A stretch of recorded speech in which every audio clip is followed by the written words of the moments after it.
Hello there. It failed, and now Nigel Farage will cancel them.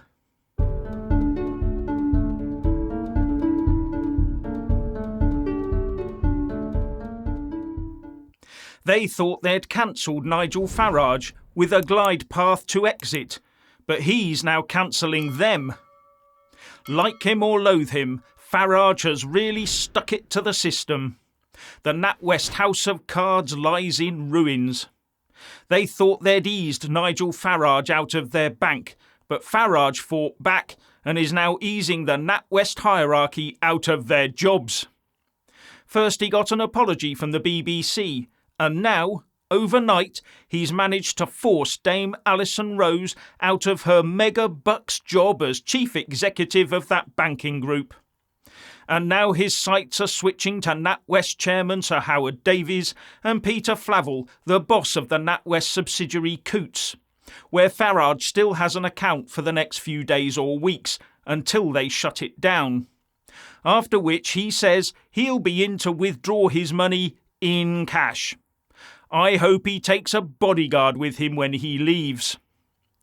How long can Peter Flavel hold on now it's come to light that, according to Nigel Farage, he sat back and did nothing, and did not even reply to emails from the former UKIP leader?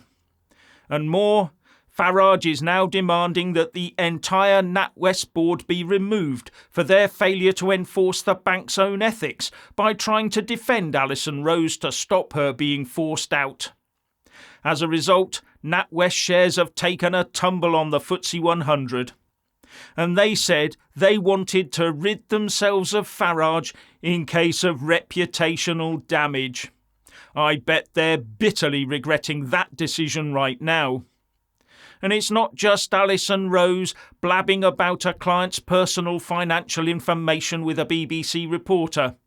No, it goes much deeper than that. The NatWest Group website says the following: inclusive. We work together to achieve great things with our colleagues, communities and customers. We celebrate and respect everyone's strengths and differences and share our knowledge and experiences. We are committed to nurturing a fair and inclusive environment where we all feel we belong. But what they've done in Nigel's case, and maybe others, is exercise exclusivism. But he is still one of their current customers. Does it sound to you like they were following their own statement on being inclusive? As far as I can tell, they used an act of exclusivism to try and prove their inclusivity. But the two are mutually exclusive. You cannot be inclusive if you actively exclude some people. And if you have an inclusivity statement that says you include all people, but also have a written or unwritten policy to exclude certain people, then your inclusion statement is one big fat lie. Now, I would say that every single public body and private business or institution actively and regularly practices exclusivism on many grounds. From requiring a minimum educational qualification to removing unpleasant people from the premises. There's hundreds, if not thousands, of legitimate reasons to do so. It happens every single day, everywhere across the UK and the world. As an example, Coots itself does say it excludes people who do not meet their wealth criteria. But as far as I can see, what they don't openly say is that they exclude people with different politics to them. Otherwise it would be in their terms and conditions and something they could openly use to reject a new or current customer. But that would be one hot potato if they did publish such a thing. So I would say that all organisations do have an exclusions policy, whether or not it's actually written down anywhere. Remember the RAF and its exclusions regarding, quote, stupid white pilots? I know that was just one officer, but it affected RAF pilot recruitment, so could be seen as an RAF policy. And maybe it came from higher up the food chain anyway. And how about police recruitment ads, excluding the ethnic majority? Maybe instead of a blanket all are welcome inclusivity policy that they can never achieve if they reject some workers or customers for any reason at all, maybe having an exclusion policy would be more to the point. There would be no getting away with that one. So, for example, any organisation that uses affirmative action of any sort should be forced to say so in open and clear exclusion policies. Then the ones being excluded will know which organisations to avoid. And the fewer people a company excludes, the more inclusive it therefore is. So there'd be no need for an inclusivity policy, which, given what I've just talked about, is not accurate in most cases anyway. And more importantly, if they wished, the customer could then decide to use and spend their money in the organisation that most aligned with their values. Think about that one. That sounds extremely fair to me. Why should I spend money in an outfit that secretly dislikes me?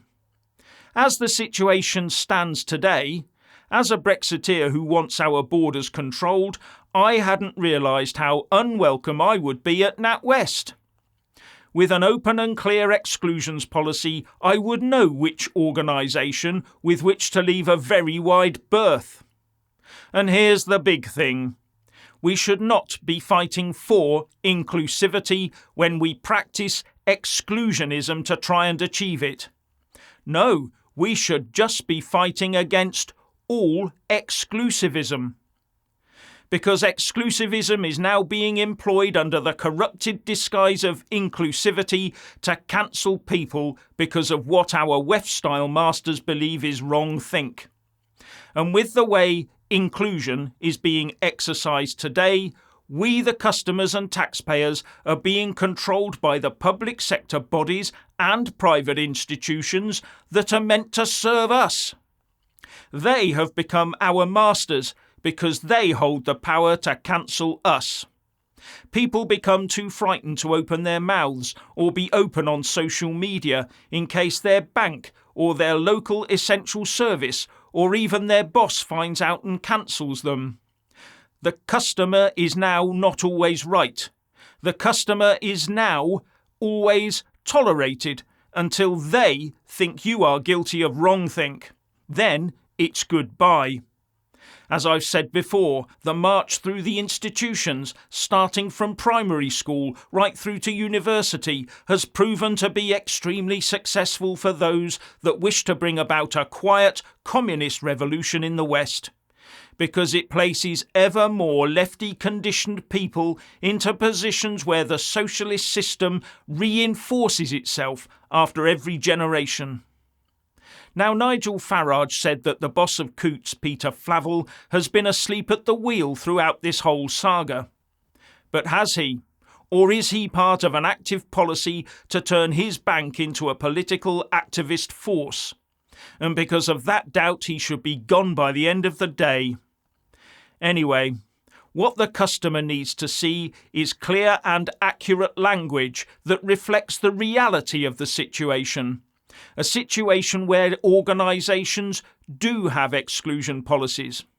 Make those exclusion policies clear and understandable and stop this woke and lying gibberish about being inclusive of all, when they are patently not.